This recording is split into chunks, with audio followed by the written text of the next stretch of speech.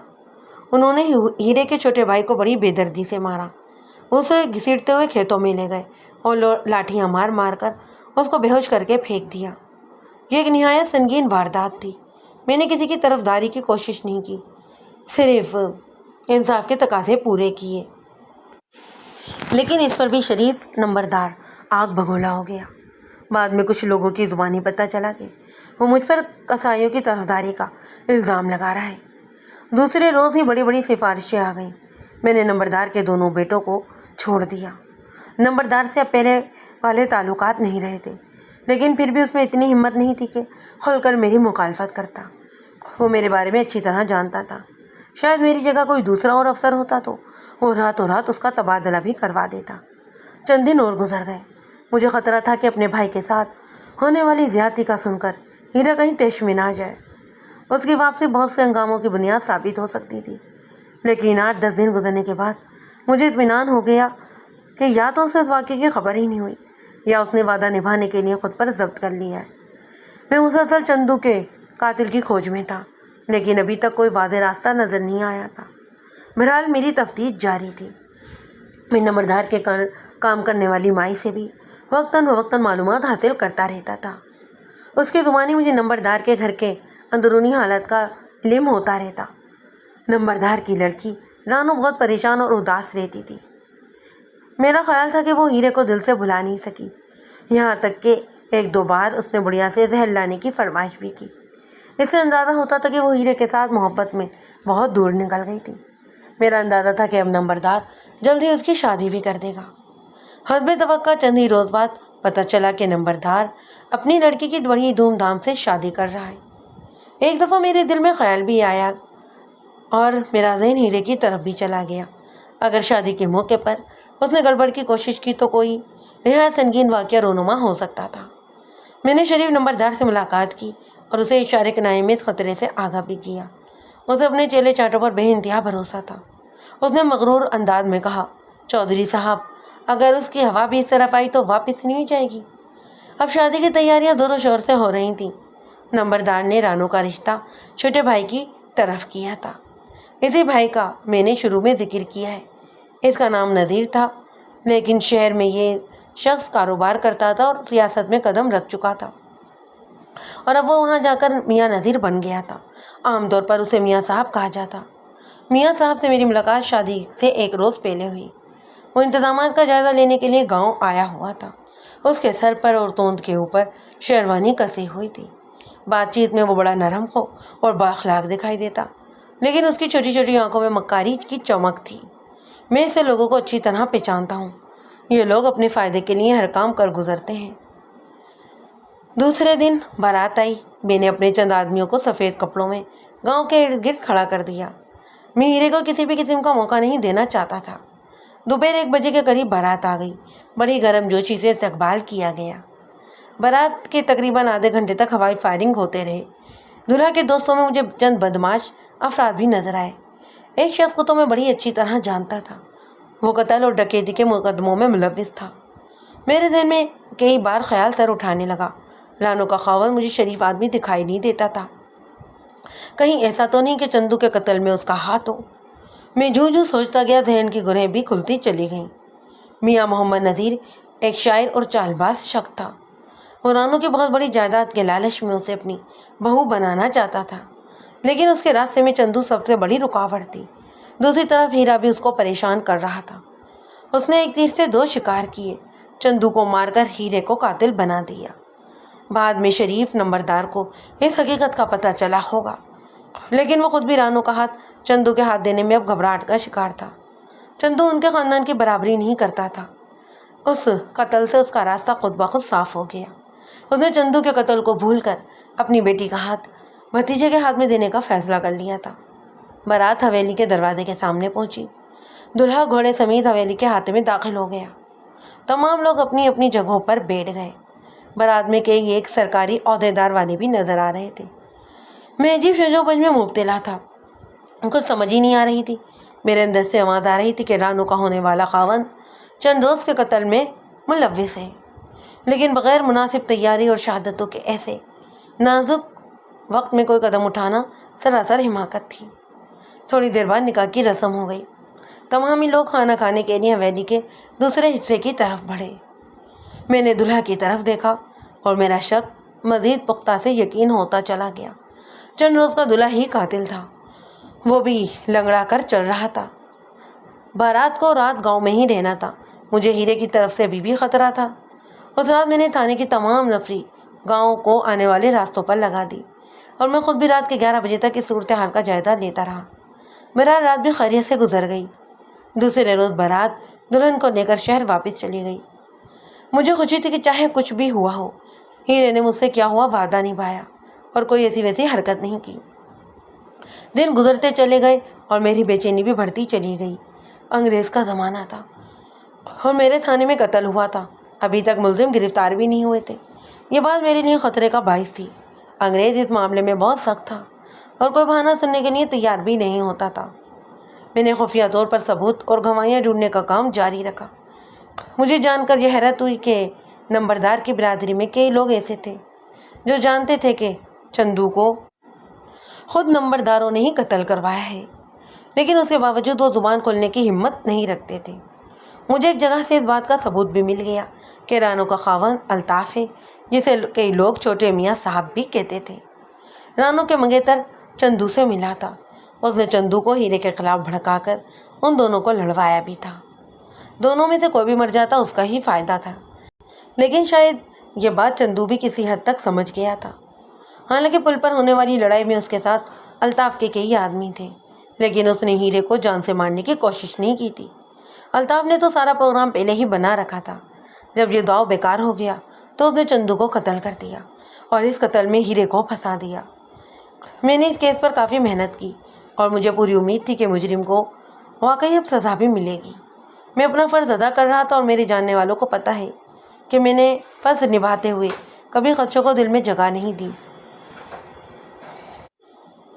ایک روز میں چند سپاہیوں کے ساتھ امرتسر آ گیا۔ مقامی تھانے دار سے مل کر ہم نے چھاپا مارا اور الطاف کو اس کے گھر سے گرفتار کر لیا۔ تفتیش میں پہلے ہی مکمل کر چکا تھا۔ 48 گھنٹے کے اندر اندر میں نے چالان مکمل کر کے عدالت میں پیش کر دیا۔ میرے کندھوں کا بوجھ ہلکا ہو چکا تھا۔ ابا کی ذمہ داری عدالت کی تھی کہ وہ مجرم کو چھوڑتی یا سزا دیتی۔ مجھے حیرت ہوئی جب پہلی ہی پیشی میں الطاف کی ضمانت ہو گئی۔ نمبردار اور اس کے حواری اب کھل کر میری مخالفت کرنے لگے تھے۔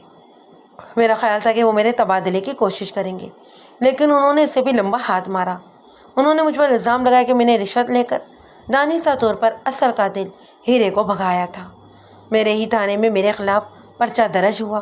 ابتدائی تفتیش کے بعد کیس عدالت میں چلا گیا۔ وہ میرے خلاف کوئی بھی ٹھوس ثبوت یا گواہی پیش نہیں کر سکے تھے۔ میرا ریکارڈ، میرا کام اعلیٰ افسروں کے سامنے تھا۔ دوسری پیشی میں مجھے اس الزام سے بری کر دیا گیا۔ شریف نمبردار اور اس کا بھائی زخمی سانپ کی طرح مل کھا کر رہ گئے۔ کچھ دن کے لیے یہ معاملہ ٹھنڈا پڑ گیا، لیکن نمبرداروں کی دشمنی اب چھپائی نہیں چھپتی تھی۔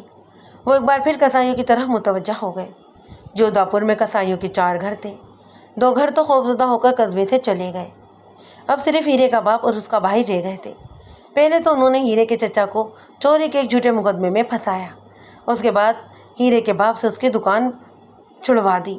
اس کی دست درازیاں روز بروز بڑھتی ہی جا رہی تھیں۔ پھر نوبت یہاں تک پہنچی کہ ایک روز انہوں نے ہیرے کی 12-13 سالہ بہن پر ہاتھ ڈال دیا۔ وہ کنویں پر پانی بھرنے گئی تو وہاں نمبردار کے چھوٹے لڑکے نے اسے چھیڑ دیا۔ جب لڑکی نے مزاحمت کی تو اس نے اسے تماشے مارنے شروع کر دیے۔ اس کا بھائی جو پہلے ہی زخمی تھا اسے چھڑانے کے لیے آگے بڑھا تو اسے دھکے دے کر جوہڑ میں گرا دیا۔ بچی پر الزام یہ لگایا گیا کہ وہ گاؤں کے لڑکوں کو خراب کرتی ہے۔ جب میرے کانوں تک یہ خبر پہنچی تو مجھے سخت طیش آیا۔ صاف ظاہر تھا کہ نمبردار کے لڑکے ہیرے کی دشمنی اور اس کے گھر والوں سے لے رہے تھے۔ یہ خبر سنتے ہی میری شٹی حس خبردار کرنے لگی کہ اب جودھا پور میں خون خرابہ ہوگا۔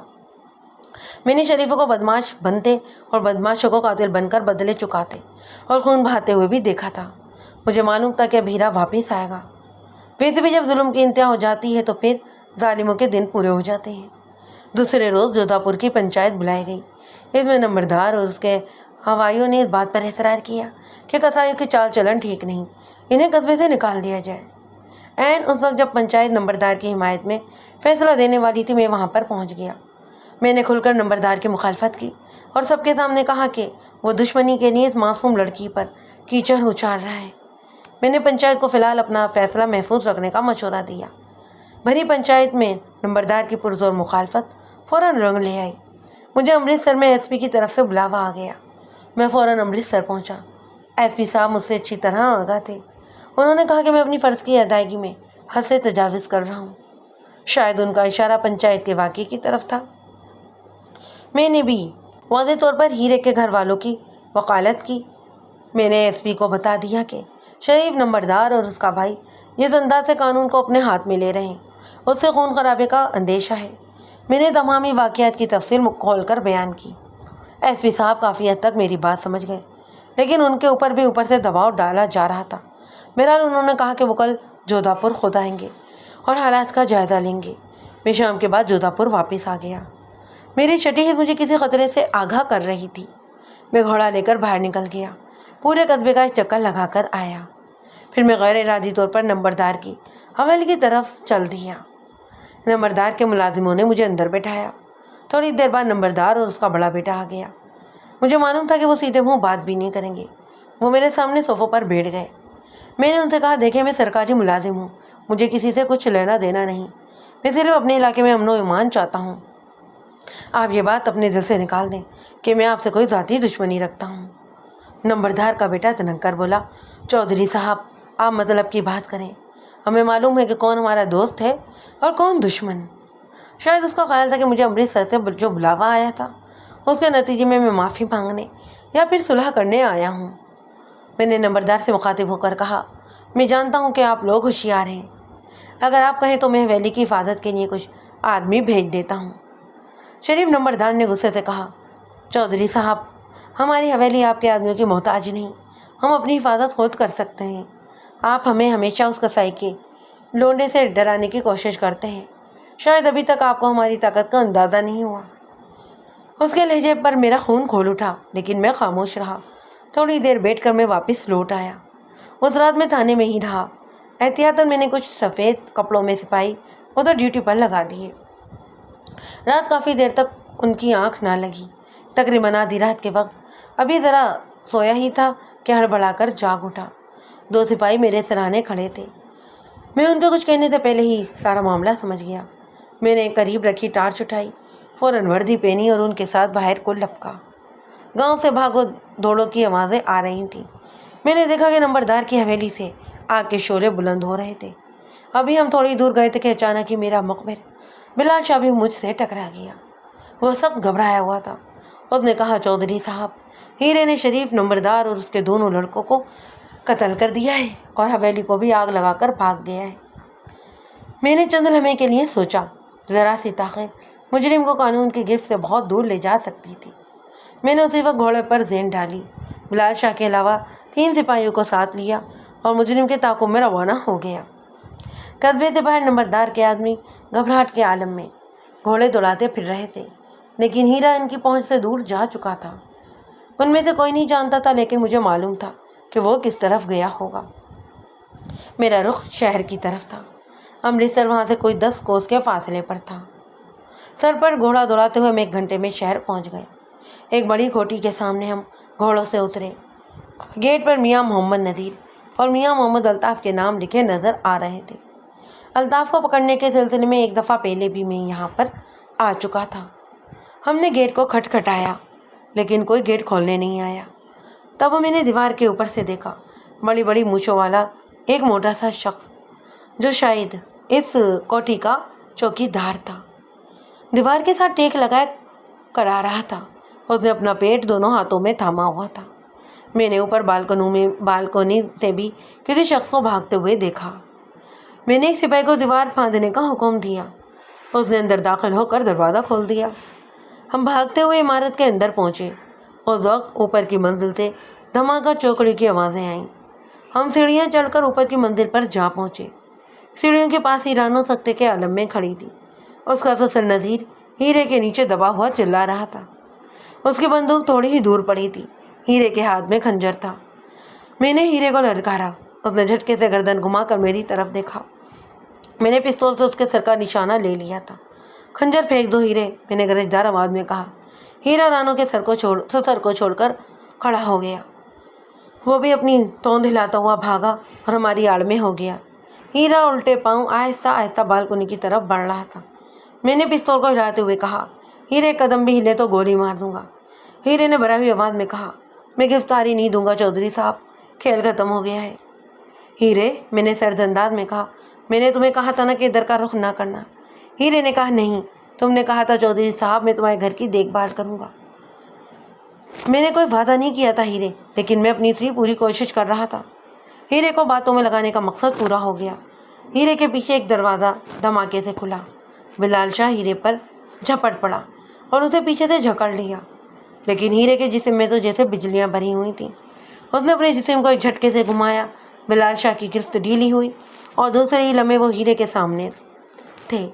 سر کی ایک خوفناک ٹکر بلال شاہ کے منہ پر لگی، وہ چاروں شانے چت فرش پر گر گیا۔ میں نے ایک لمحے کے لیے بھی ہیرے کو پستول کی زد سے باہر نکلنے دیا، اس سے پہلے کہ وہ بالکنی سے چھلانگ لگا دیتا۔ میں نے اس کی ٹانگ کو نشانہ بنایا۔ ایک دھماکہ ہوا، وہ لڑکھڑا کر پھر گھسٹتا ہوا بالکنی کی طرف بڑھا، لیکن میں اس کے سر پر پہنچ چکا تھا۔ سپاہیوں نے اسے دبوچ کر اس کے ہاتھ پیچھے کی طرف موڑے اور ہتھکڑی لگا دی۔ رانو یہ منظر دیکھ کر سسکیاں لینے لگی۔